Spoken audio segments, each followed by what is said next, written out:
Ibrahim Lubega Pasua y'omu ku bavuzi b'emmotoka z'empaka abasoba mu 6 abagenda okwetaba mu mpaka ez'omwetoolo gw'okubiri ku kalenda eya National Rally Championship ey'omwaka guno. Empaka zino zitongozeddwa olwaleero era zigenda kuteekebwa okuva ng'ennaku z'omwezi 12 okutuuka ng'ennaku z'omwezi 14 omwezi guno.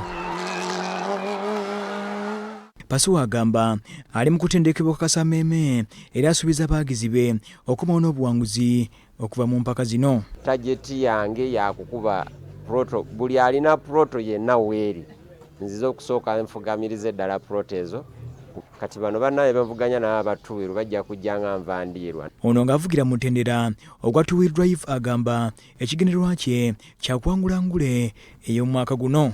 Overall nali mu namba 3 era nga zaali microseconds ze zaatwawula n'owookubiri eyali avuga proto naye nga kati nzize kuddamu kuba podium ya overall ate ne two-wheel abo bakimanyi mateeka nina bba kuba bukubi.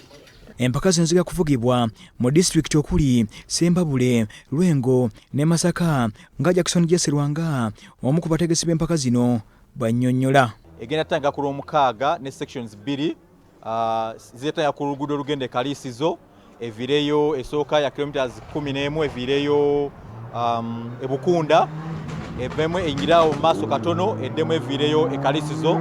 Abagizi bange bonna abatuggweta Masaka mujje bange endulu yammwe bwe buwanguzi bwange kayibuba bange ne benduluka y'amaanyi wano waka sijja kukyakumpangula ate championship ndi wa kusatu so budde bonna ngenda ku ntikko. Guno gwe mwetoolo ogwokubiri ku kalenda y'empaka zino ng'ezasooka okuteekebwa jasimanga nti yaziwangula era nga yakulembedde kalenda n'obubonero 6.